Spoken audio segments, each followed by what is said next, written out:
One by one, the people you've shared your life with start to disappear. Some move away, some get sick, and others just fade out. Before you know it, you're left with an emptiness you didn't see coming. How did this happen, and what do you do now? It begins quietly, like the soft fading of the afternoon light. You may not notice it at first. Perhaps it's a passing comment from a neighbor. Have you seen Joan lately? Or an empty seat at your regular coffee shop, once filled with the familiar face of a friend. It happens in small, subtle ways. One friend moves away, another becomes ill, or perhaps it's simply that, as time passes, the shared moments you once took for granted begin to fade. By the time you realize it, you've lost a close friend, and it's not just the absence of their presence. It's the sudden void left behind, a space that seems too large to fill. You didn't expect it. After all, you've lived through decades, gathering memories with these companions, holding each other up through all manner of trials. But now, as you look around, you realize that many of those companions are no longer there. This is a shift that happens in the background, quietly and unassumingly. It's not a dramatic change, but the weight of that absence felt over time becomes impossible to ignore. You find yourself wondering how it crept up on you so silently. The isolation is not always about being alone physically. Sometimes it's simply the quiet departure of those who once shared your most intimate moments. And when the silence sets in, it's not just about having no one to talk to. It's about realizing how much of yourself was mirrored in those friendships. As we grow older, we begin to see just how vital human connection is.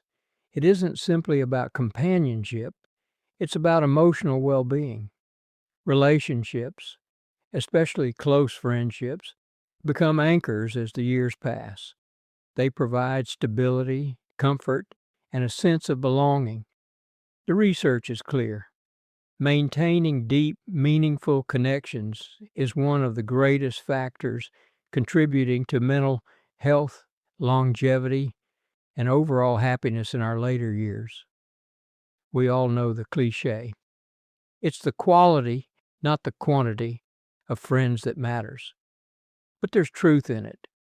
Friendships offer emotional support, reduce feelings of loneliness, and improve cognitive function. But when friends drift away, or when the network of relationships we've built over the years starts to shrink, the toll is immediate. And it's not just emotional. Without these bonds, there's a risk of isolation, which in turn contributes to feelings of helplessness, anxiety, and a diminished sense of self-worth. The importance of these relationships becomes even more apparent when we reflect on our lives. Our younger years might have been filled with bustling social lives, but now, after 60, the pace changes. We begin to realize that connection isn't just a luxury, it's necessary for maintaining our sense of who we are.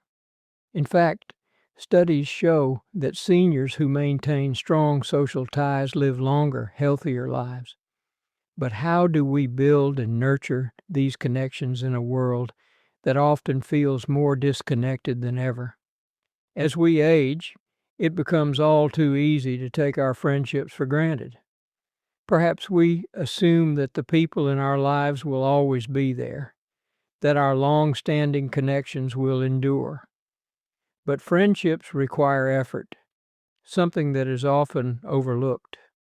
Maybe you haven't reached out in a while, or perhaps you've been too wrapped up in the demands of your own life to make plans.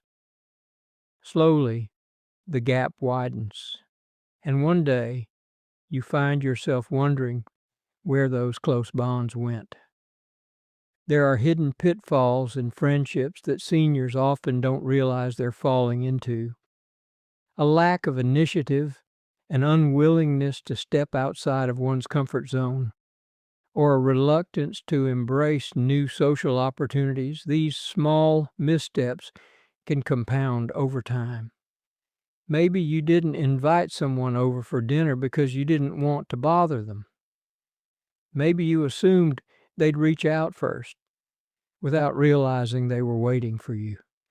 These subtle mistakes, made over months or even years, can slowly erode your social network. It isn't about having too many friends. It's about the deep, meaningful connections that we often forget to nurture. And the consequences, while not immediately visible, are significant.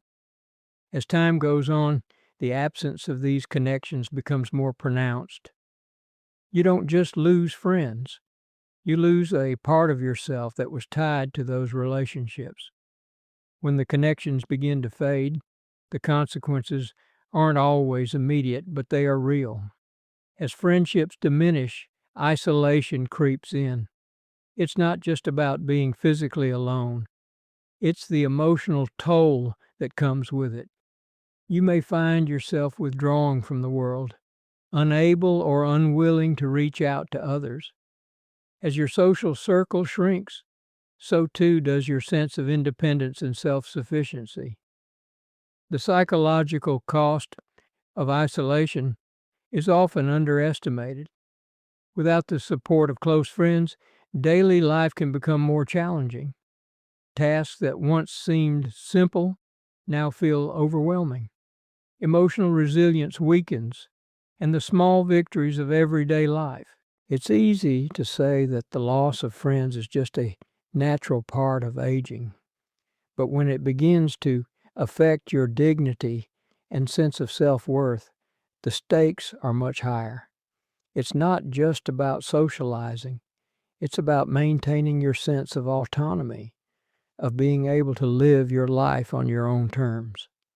As isolation takes root, it can feel as though you're slowly losing control. And with that, a quiet fear starts to take hold, the fear of becoming too dependent, of losing your independence. But there is a hidden truth in all of this, the possibility of forming new, meaningful connections even after the age of 70. While the loss of close friends is undeniably difficult, it doesn't mean that emotional fulfillment is lost forever. In fact, many seniors find that their most profound connections come in later life. These new friendships may not be exactly the same as those formed in youth, but they carry their own depth and value. Through shared interests, new social groups, or even online communities, there is a renewed opportunity to connect with others. These relationships may be unexpected, but they often provide fresh perspectives on life, allowing seniors to rediscover their sense of self and independence. The power of new connections lies not just in the people we meet, but in the emotional resilience they help us build. In fact, there are countless stories of seniors who, after years of isolation, found deep and lasting friendships in their later years. It is a reminder that it is never too late to rebuild, to find new bonds, and to experience the joy of meaningful connection once again. And so, as we look to the future, we must remember that while the loss of close friends is a painful reality of aging, it is not the end. There is always the possibility of forming new connections, of engaging in new experiences that bring joy and fulfillment. It is a matter of choosing to step forward, of taking the initiative to protect your emotional well-being, even in the face of change. The path forward may require effort, whether it's joining a new social group, pursuing a hobby, or simply reaching out to others, but it is a journey that is worth taking.